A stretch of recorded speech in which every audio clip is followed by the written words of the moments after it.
Isolation is the cause of conflict, Murdo MacDonald-Bayne. And what I say unto you I say unto all. Watch Mark 13:37. In understanding relationship, which is the conduct between human beings, whether intimate or foreign, whether close or far away, we will begin to understand the whole process of existence. Our relationship at present is a process of isolation and therefore a constant conflict. By isolation I mean that we are all the time seeking security, gratification, and power, and where there is the desire for security, for protection, whether it be between individuals or groups or nations, there must be isolation, and isolation invites conflict. Anything that resists is bound to create conflict between itself and that which it resists, and since most of our relationship is a form of resistance, we create a society which breeds conflict within and without. So let us examine relationship as it actually works in our lives. Our actions, our thought, feelings, our motives, and intentions bring about relationship with one another, whether it be in individual, groups, or nations. When we talk about independence, we wave the flag with all the rest of the propaganda that makes for isolation, and unless we examine our relationship, we cannot reveal ourselves to ourselves. Now, if we examine our relationship with another, we will see that it is a process of isolation. We are really not concerned with the other, though we talk a great deal about it. Actually, we are not concerned with the other at all. Our relationship to another exists as long as that relationship gratifies our needs, our wishes, as long as it gives us refuge, but the moment there is a disturbance in that relationship, which produces discomfort, we discard that relationship.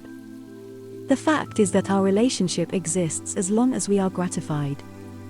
This may sound very harsh, but is nevertheless true, for when we examine our actions and thought feelings very closely, we see how true it is, and to ignore this fact is to live in ignorance, which can never produce right relationships. So when we look into our actions and thought feelings, we see that we are building a resistance against another. No matter how many groups you form for the advancement of man, the same conditioning exists. So we create division between us and the other, in either a psychological division, a material division, an economic division, or a national or group division. As long as we live behind any of these divisions, there can be no relationship with the other. We think we are secure, but our security is an illusion. Is it not because there is so much misery, war, and destruction in the world, that we want to escape and live in that so-called security behind a group or a group of nations, etc.? So our relationship becomes a process of isolation. That is exactly what is happening throughout the world today. Nations and groups have been formed and reformed with governments, armies, etc., and we call it a brotherhood, we call it unity for world peace. This is impossible as long as we have frontiers, whether it be national, economic, religious, or social. It is an obvious fact that there can be no peace. Apparently some of you have not yet searched deep enough within your own minds to see what you are doing. You are still relying on some external group to bring about this so-called peace you so ardently seek. You are just looking outside yourselves for the answer, which will never come. If our own relationship is isolation, how can there be true relationship in the world? What the individual is, so the world is.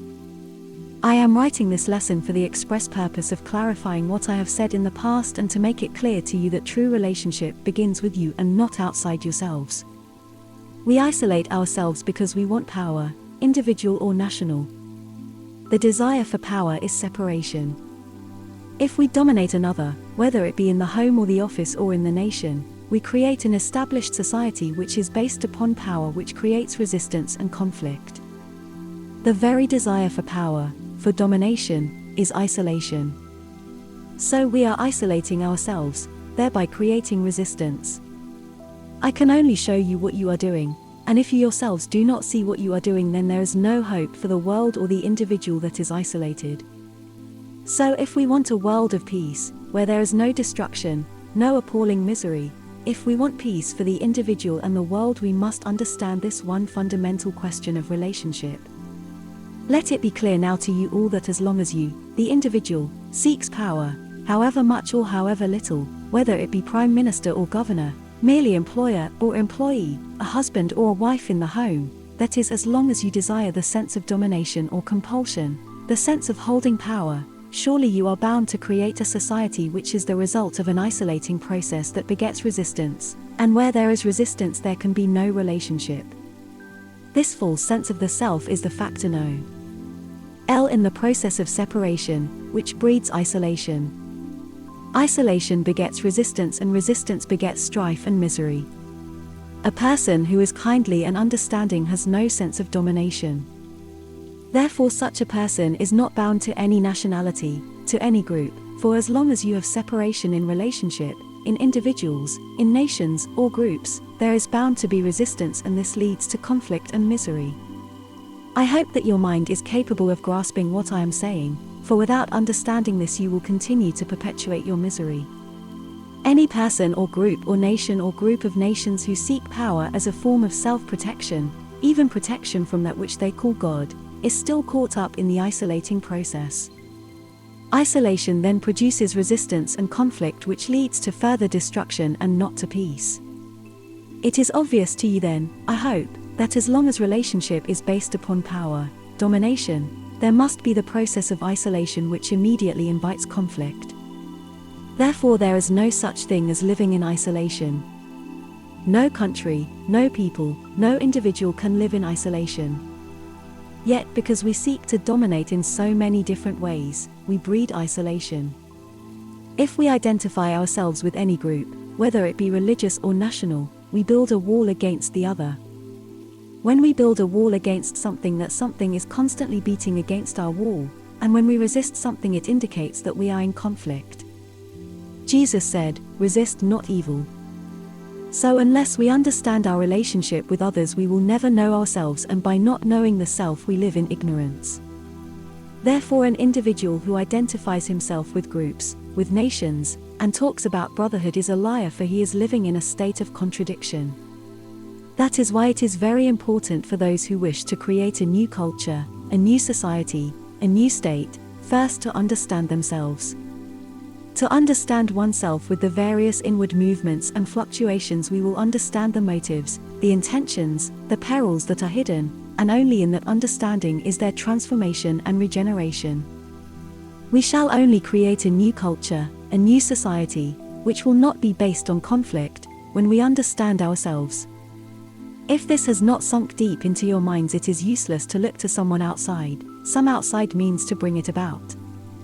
For without understanding oneself in relationship with another, and the ways of one's mind and heart, merely to establish or depend upon an outside group or system, which is a mere cunning formula, has very little meaning or value.